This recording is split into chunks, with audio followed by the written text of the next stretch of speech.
오늘 주일 3부 예배 드리시는 우리 모든 분들에게 심령 속에 또 여러분들의 가정과 미래 위에 하나님의 놀라운 축복이 임하시기를 주님의 이름으로 축원합니다. 계속해서 우리가 요한복음 살펴보고 있습니다. 우리가 요한복음 5장에서 조금 오랫동안 머물고 있는데 그만큼 하나님이 우리에게 말씀하시고자 하시는 메시지, 또 보여주시고자 하시는 그 계시의 내용들이 풍성하게 있는 장이어서 그렇습니다.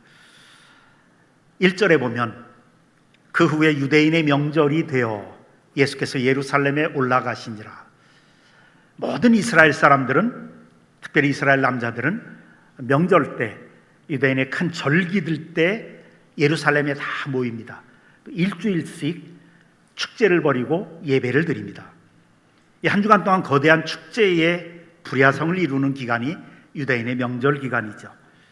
그때는 풍성한 음식이 있고 음악이 있고 춤이 있고 진지한 예배를 드리면서 또 하나님 앞에서 먹고 마시고 춤추고 오랫동안 만나지 못했던 그리웠던 사람들과의 만남이 있었던 한 주간, 일주일간의 잔치 한마당이 펼쳐지는 현장에 예수님이 가셨습니다.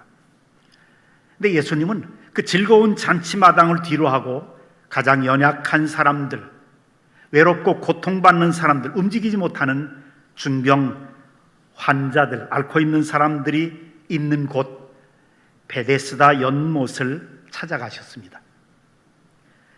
근데 이 베데스다 연못의 그 많은 병자들 가운데 예수님은 은혜가 가장 필요한 사람을 찾아가신 겁니다. 38년 된 병자, 가장 외롭고 소외된 사람에게 은혜를 베푸시는 장면이 오늘 본문입니다. 6절에 예수께서 그 누운 것을 보시고 병이 벌써 오래된 줄 아시고 이르시되 네가 낫고자 하느냐 물으십니다. 그 사람 속에 믿음을 보고 싶어 하신 것입니다. 그래서 아직도 그 사람의 마음속에 낫고 싶은 소원이 아직 남아있는지를 테스트하시는 겁니다. 7절에 병자가 대답하되 주여 물이 움직일 때 나를 연못에 넣어주는 사람이 없어서 내가 가는 동안에 다른 사람이 먼저 내려가나이다.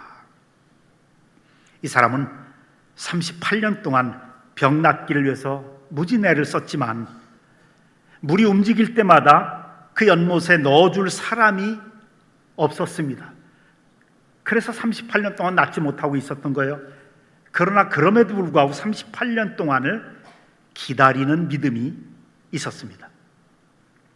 하나님의 은혜는 값없이 주시는 것이지만 절대로 값싼 것이 아닙니다. 은혜는 예수께서 십자가에서 피 흘리 죽으시기까지 하면서 주시는 것, 예수님의 목숨과 맞바꾸면서까지 우리에게 생명을 주신 가장 귀하고 보배로운 것입니다. 너무 귀해서 돈 받을 수가 없어, 가격을 칠 수가 없어요. 너무 귀해서 마치 우리에게 물이 귀한 것처럼, 공기가 귀한 것처럼, 너무 귀해서 그냥 공짜로 주신 것처럼 하나님은 그 은혜를 조건 없이 무조건적으로 은혜를 베푸십니다. 그러나 아무에게나 베푸신 것은 아닙니다. 그 가치를 모르는 사람에게 주는 것은 돼지 앞에 진주를 던지는 거죠. 아무에게나 베푸시진 않습니다. 이것이 은혜의 역설입니다. 파라독스. 하나님의 은혜는 우리의 믿음을 따라서 역사하십니다. 그런데 우리의 믿음은 얼마나 오래 참을 수 있느냐로 측정할 수가 있습니다.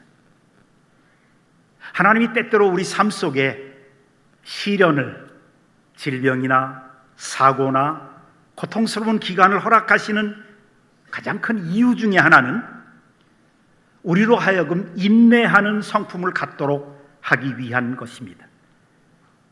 그래서 인내를 온전히 이루는 믿음, 대단히 소중하죠. 야고보서 1장 2절부터는 이렇게 말씀하십니다. 내 형제들아, 너희 믿음의 시련이 인내를 만들어내는 줄 너희가 알미라. 인내를 온전히 이루라. 이는 너희로 온전하고 구비하여 조금도 부족함이 없게 하려 함이라. 너무도 큰 하나님의 은혜, 하나님의 축복을 주시고자 하시는데, 값없이 주시려고 하는데 아무나 주시는 게 아니거든요. 그 믿음이 감당할 수 있는 믿음이어야, 그 은혜를 받을 수 있는 믿음이어야, 그래서 그 믿음을 지금 믿음의 그릇을 만드시는 게 뭐냐? 시련이라는 거예요. 믿음의 시련이, 왜 우리가 살아가면서 예수를 잘 믿으려고 애를 쓰는데도, 기도 많이 하고 그러는데도 때때로 원치 않는 고통이 찾아오는가? 왜 우리 삶 속에 인간적인 갈등들이 그토록 많은가? 왜 내 자존심 상하는 그런 일들이 많고, 내 뒷담화하는 사람들이 많고, 때때로 내 사업의 길이 막히기도 하고 자녀들의 길이 막히기도 하는가? 너희 믿음의 시련이 인내라고 하는 믿음의 그릇을, 하나님의 은혜와 축복을 담을 수 있는 그릇을 만들어 내기 때문에 그렇다. 그러니 인내를 온전히 이루라, 이겁니다.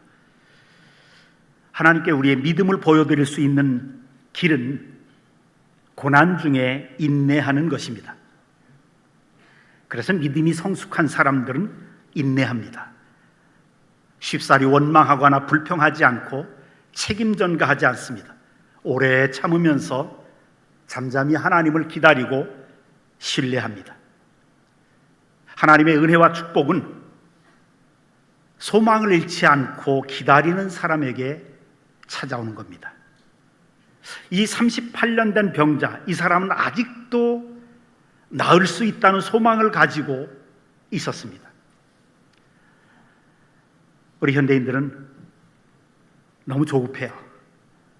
그래서 너무 쉽게 좌절하고, 쉽게 잘 안 되면 포기하고, 너무 쉽게 섭섭해하고 상처받고, 쉽게 헤어지고 고통스러우면 아무것도 아닌 거 가지고 생명 걸고, 아무것도 아닌 거 가지고 자기 생명을 포기해버리는 사람들이 너무도 많이 있습니다.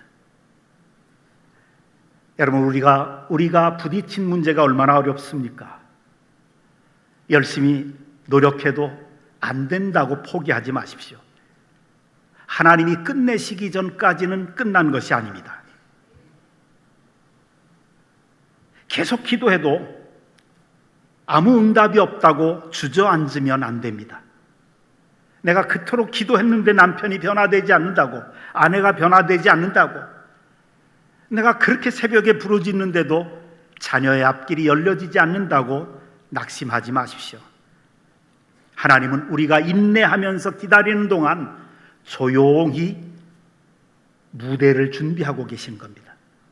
때가 차면 하나님은 우리를 찾아오십니다. 하나님은 우리를 실망시키지 않으십니다. 언젠가는 주님의 때가 되면 우리의 간구에 응답해 주십니다. 이 믿음을 가지고 계속 기다리며 기도해야 합니다. 기적을 베푸실 것을 믿어야 합니다. 포기하지 마십시오. 하던 일 계속 하시면서, 하던 기도 계속 하십시오. 믿음을 끝까지 지키십시오. 하나님이 예비해 놓으신 기적은 분명히 찾아옵니다. 힘들어도, 이게 무슨 의미가 있을까 생각이 되어도 하던 봉사를 기쁨으로 계속 하십시오. 그것이 믿음입니다. 읽고 있던 성경을 내 마음에 와닿지 않아도 계속 읽으십시오. 어느 순간이 오면, 은혜의 순간이 오면 눈이 열리게 됩니다. 힘이 생기고 축복이 임합니다. 우리가 기다릴 때 하나님도 우리에게 은혜 베푸시기 위해서 준비하고 계십니다. 여러분, 조급해하지 마십시오. 조급함은 마귀에게서 오는 겁니다. 조급하면 하나님의 뜻이 아닌 이스마엘을 만들어내게 됩니다. 조금만 더 기다리면 이삭이 나올 텐데, 아브라함이 너무 조급했기에 하나님의 뜻을 알기 전에 하나님의 음성을 듣기보다 인간의 말을 듣고 따랐기에 이스마엘이 태어난 거죠. 그리고 그 결과는 4,000년이 지난 지금도 여전히 이스라엘은 하마스를 폭격해야 되고 가자 지구를 지금 폭격하고 있잖아요. 지금 제5차 중동전쟁이 벌어질까 전 세계가 전전긍긍하고 있다고요. 아브라함이 조급했기에 믿음의 조상 아브라함이 이스마엘을 만들었기 때문에 그렇습니다. 여러분, 그러나 기다리면 이삭이 태어날 것입니다. 마귀는 충동적입니다. 그러나 하나님은 결코 충동적으로 일하지 않으십니다. 하나님은 소중한 것일수록 기다리게 하십니다. 귀하게 쓰실 인물일수록 오랫동안 감추어 놓으십니다. 요셉은 13년을 기다리게 하셨죠. 다윗도 남북 이스라엘 통일 왕국의 왕이 되기까지 거의 13년을 기다리게 하셨습니다.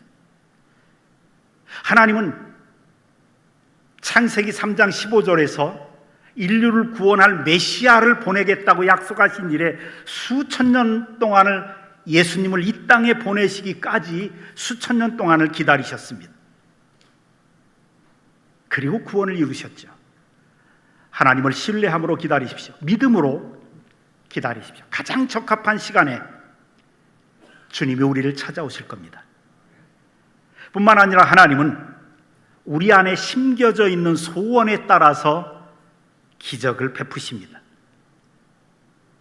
38년 동안 움직이지 못하고 누워있는 병자에게 예수님이 찾아가셔서 물어보신 질문이 너무도 이상해요. 네가 낫고자 하느냐? 아니, 병자면 다 낫고자 하죠. 그런데 아닙니다. 우리 인간은 그런 존재가 아닙니다. 고통이 계속되고 병이 계속되면 이게 내 팔자려니 하고 그냥 포기하고 체념한 상태로 살아가는 게 인간입니다. 주님은 이 병자의 마음속에 낫고 싶은 소원을 다시 한번 일깨워 주시는 겁니다.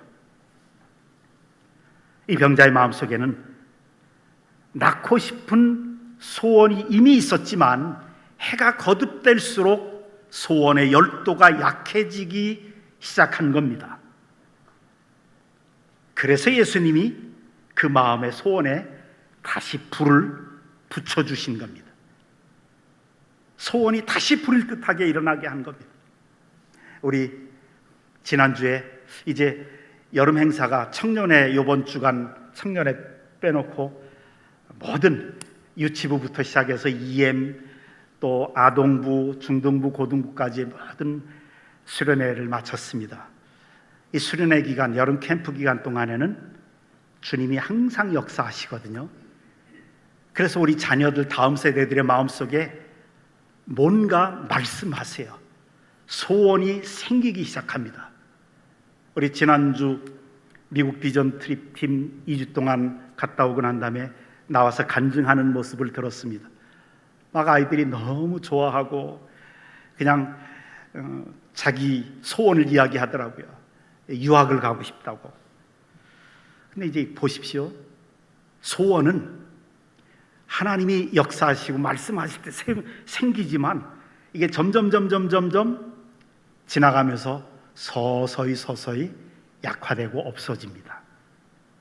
바로 이걸 얘기하는 거예요. 예수님이 이 소원을 네가 낳고자 하느냐? 다시 소원을 일깨워 주는 겁니다. 여러분, 이때 우리 자녀들에게 소원을, 물론 유학 간다는 이런 것만 얘기하는 게 아닙니다. 어떤 소원이든지 소원을 계속 격려하고 세워주고 살려주는 역할을 할 수 있는 게 뭐냐? 예배고, 그리고 더 가까이서 할 수 있는 게 부모의 말 한마디입니다. 너 할 수 있어. 너 잘할 거야. 너는 분명히 잘할 거야. 무엇을 해도 잘할 거야. 이 말 한마디. 제 손자 녀석이 2년 전에 너 커서 뭐 될래? 그랬더니 청소부 될래요. 그래. 얘가 자기 엄마 아빠가 보여준 동영상에 꽂힌 거예요. 포크레인으로 이 쓰레기들을 다 수거해가는 이 청소부의 모습을 그 동영상에 꽂혀가지고 그것만 보면 막 너무 좋아하는 거야. 나 청소부 될래요. 엄마 아빠가 그래 너 잘할 거야. 얘 이 녀석아 청소부는 무슨, 만약에 그렇게 했다면 소원 나중에 갖기도 힘들 거예요.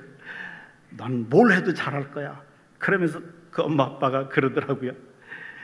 그 청소하시는 분이 왔을 때 그때 나가서 그분들에게 부탁을 했어요.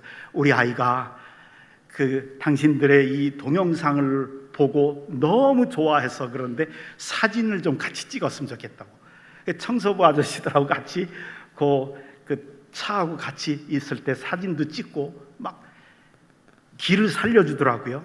지금은 물론 2년이 지나서 지금 축구로 바뀌었어요. 아이들은 다 바뀌는데 뭐 되고 싶다고 그래서 그게 끝까지 가는 거 아니에요. 그러나 중요한 것은 너 할 수 있어. 너 충분히 할 수 있어. 아빠 엄마가 밀어줄게. 기도할 거야. 너는 하나님의 특별한 선택을 받은 사람이니까 분명히 넌 뭘 해도 다 잘할 거야. 나 유학 갈래요. 얘 녀석아 1년에 1억이나 드는데 무슨 유학이야. 우리 집 형편에 네가 땅을 파봐라. 하루 종일 파면 뭐 돈이 나오냐 쌀이 떨어지냐 이러지. 이런 우리 옛날 부모님들은 그런 얘기 잘했잖아요. 그러니까 소원이 얼마나 소중한 건데, 소원이 강렬할수록 열정적인 인생이 되거든요. 뜨거운 소원이 있는 사람은 의욕적으로 삶을 개척해 나가요. 반면에 소원이 희미한 사람, 마치 바람 빠진 풍선 같아요. 생애 목표도 없고 삶의 의욕도 없고 자기가 무엇을 원하는지도 모릅니다. 소원이 있었을 때 이를 살려주질 못해서 그래요.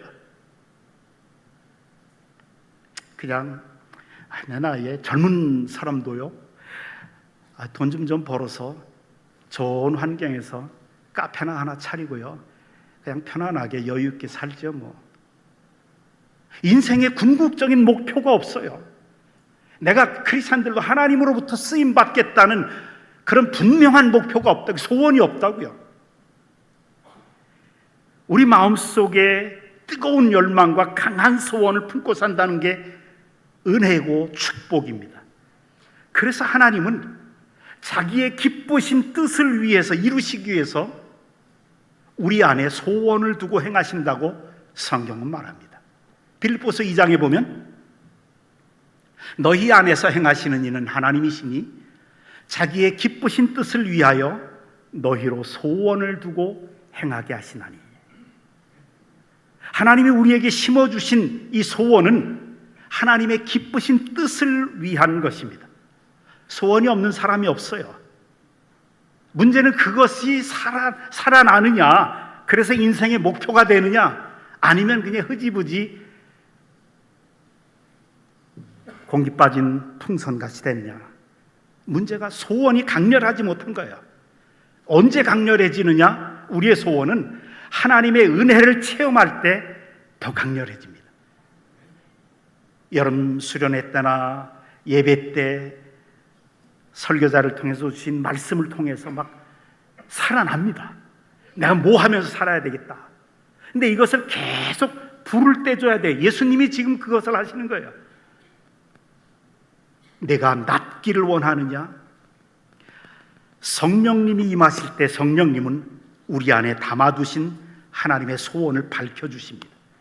그리고 그것이 인생의 목표가 되게 하시고 사명으로 깨닫게 하십니다. 그 젊은 시절에 무엇보다도 중요한 것은 하나님 앞에, 하나님, 제가 무엇을 하면서 살기를 원하십니까? 하나님, 저를 통해서 이루시고자 하실 일이 무엇입니까? 하나님 앞에 이것 놓고 수년 동안을 기도해야 됩니다. 저는 하나님 앞에 감사했던 것은 제가 20대 후반에서 30대 초반까지 주님 앞에 정말 이 문제 놓고 기도를 참 많이 하게 해주신 게 주님의 은혜라고 생각해요. 하나님, 제가 무엇을 하면서 살기를 원합니까? 제 인생 시시하게 살고 싶지 않습니다. 그때 저에게 주셨던 첫 마디가 말씀 사역자였고요, 두 번째가 선교였습니다. 그것이 제 인생의 목표가 되었고, 그리고 하나님은 저를 선교사로 사용하셨습니다.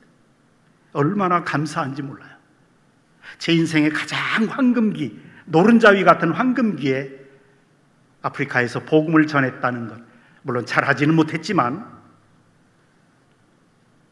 그렇게 소원이 목표가 되고 강한 열망이 되어서 그 열망을 추구하면서 쓰임받으면서 산다는, 이것이 그리스도인으로서 얼마나 귀한 건지 모릅니다.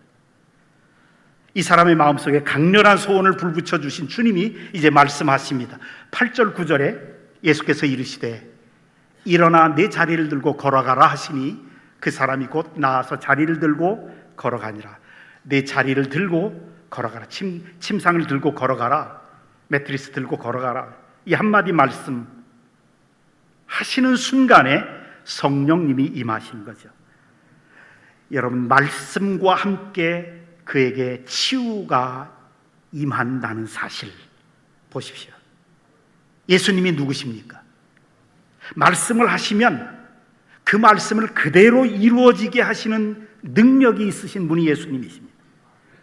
그 말씀으로 그를 일으켜 세워서 새 인생의 길로 걷게 하실 수 있는 전능하신 하나님, 그분이 예수 그리스도십니다. 요한복음은 처음부터 그렇게 증언하죠. 태초에 말씀이 계시니라. 이 말씀이 하나님과 함께 하셨으니 이 말씀은 곧 하나님이시니라. 말씀이 육신이 되어 우리 가운데 거하심에 우리가 그의 영광을 보니 아버지의 독생자의 영광이요 은혜와 진리가 충만하더라. 태초부터 계신 창조주 하나님이, 그분이 육신을 입으시고 구원자로 이 땅에 오셔서 우리에게 길이시고 진리시고 생명이 되셨습니다. 인생은 누구나 다 이 예수 그리스도를 만나야 합니다. 그를 만나지 않고는 어떤 인생도 하나님께 나아갈 수 없는 존재들입니다. 죄인인 인생이기에 죄를 용서받고 거룩하신 하나님께 나올 수 있도록 예수님이 우리 대신 우리의 죄를 짊어지고 십자가에 죽으셨습니다. 보세요. 흥미로운 사실은 오늘 기적을 베푸셨던 베데스다 연못, 히브리어로 은혜의 집이거든요. 교회가 은혜의 집인 거 여러분 믿으시길 바랍니다.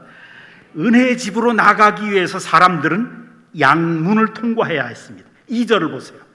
예루살렘에 있는 양문 곁에 히브리 말로 베데스라 하는 연못이 있으니, 양문은 제사장들이 속죄 제사에 사용할 양들을 가지고 통과하는 문을 양문이라고 했습니다. 가서 피 흘리고 죽어갈 어린 양, 인간의 죄를 대신 죽어야 할 어린 양, 그 어린 양의 십자가의 죽음을 믿지 않고서는 아무도 하나님의 은혜를 경험할 수가 없습니다. 베데스다 연못, 그 은혜의 집에 나타나신 예수님, 그분이 바로 세상 죄를 지고 갈 하나님의 어린 양이셨습니다. 그 어린 양 예수께서 38년 된 죄와 병에 매여 있던 이 사람에게 기적을 베푸셔서 낫게 하셨습니다. 38년 된 병자인데, 그렇습니다. 주님은 어떠한 사람도 포기하지 않으십니다. 그 주님은 마지막 십자가상에서 버림받은 오른쪽 강도를 기억하셨습니다. 그 오른쪽 강도가 주님께 말을 하죠. 주님, 당신의 나라가 임하실 때 나 같은 놈도 좀 기억해 주십시오. 그때 주님이 절망을 선포하지 않았습니다. 너 너무 늦었어. 넌 이미 끝났다 임마. 이제 와서 그냥 살던 대로 살아, 이렇게 말씀 안 하셨습니다. 그래, 오늘 밤 너는 나와 함께 낙원에 있을 것이다. 만약에 오른쪽 강도 마지막 순간에 이런 말씀을 주님이 하셨다면 이 세상에 어느 누구도 주님은 포기하지 아니하시고 다시 기회를 주시는 분이십니다.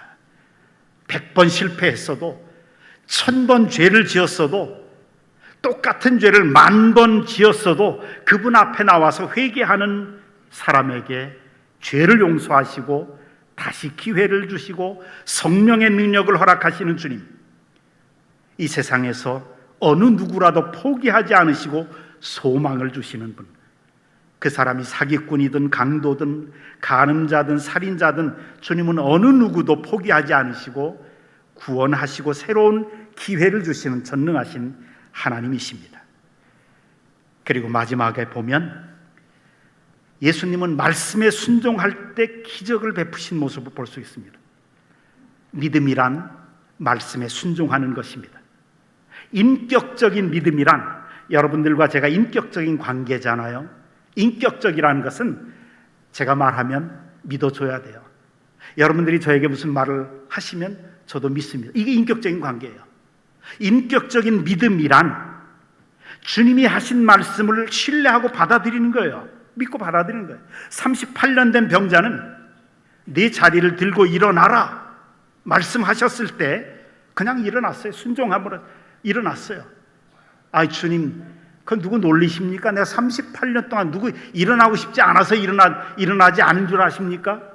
여태까지 수도 없이 시도했는데 안 되니까 못 일어나는 거죠. 당신이 누군데 일어나라고 그런다고 내가 일어나지겠습니까? 라고 말하지 않았어요. 그냥 예수님이 누구신지도 모르고 십자가도 몰랐지만 이 사람은 주님의 명령을 그대로 따랐습니다. 그리고 놀라운 기적을 체험하죠. 말씀이 그를 치유하신 겁니다. 말씀이 그를 일어서게 한 겁니다. 그래서 요한복음 6장 63절에서 이렇게 선포하죠.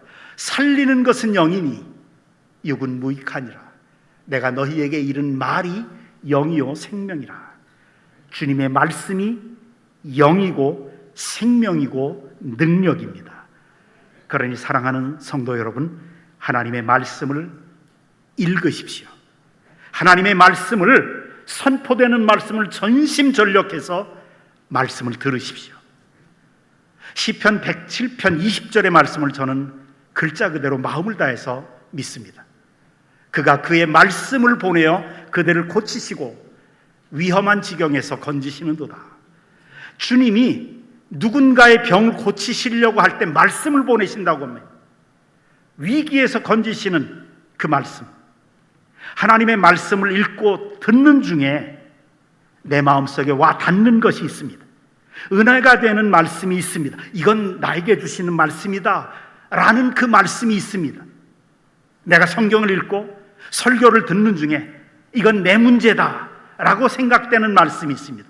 그 말씀을 내 것으로 삼고 계속 읊조리십시오.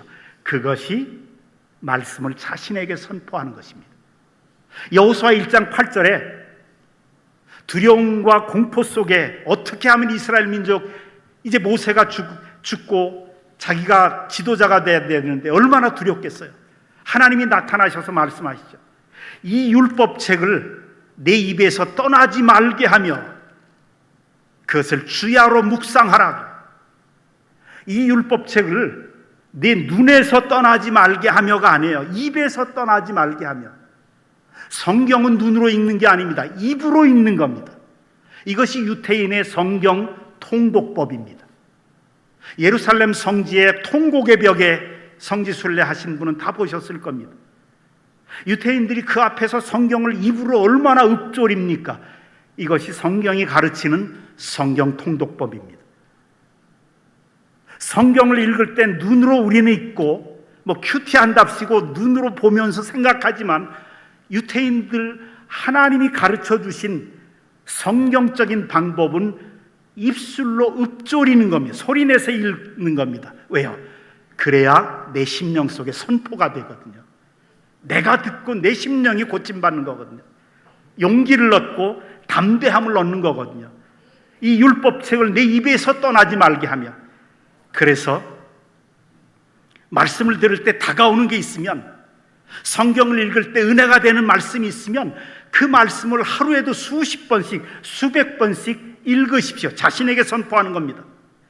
주님이 나 대신 채찍에 맞으심으로 내가 나음을 입었습니다.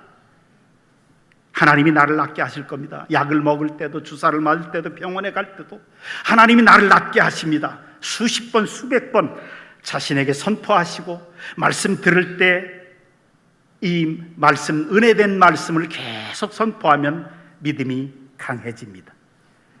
그리고 무슨 말씀을 하시든지 그대로 순종하십시오. 그때 기적이 나타납니다. 하나님이 역사하시면 어떤 일도 가능합니다. 38년 된 병자 속에 이런 기적이 일어났다면 우리 삶 속에도 이런 기적, 똑같은 기적이 얼마든지 일어날 수 있습니다. 하나님이 은혜 주시면 불치병도 치유됩니다. 그 은혜를 받을 수 있는 믿음이 있으면 기적이 나타납니다. 하나님의 은혜는 지금도 역사하고 있습니다. 하나님의 은혜를 사모하시고 강렬한 소원을 가지시고 뜨겁게 간구하십시오. 하나님의 말씀에 순종하시고 기다리고 인내하는 믿음 위에 기적을 베푸시는 우리 주님의 은혜를 경험하시기를 주님의 이름으로 축원합니다. 하나님, 38년 된 병자에게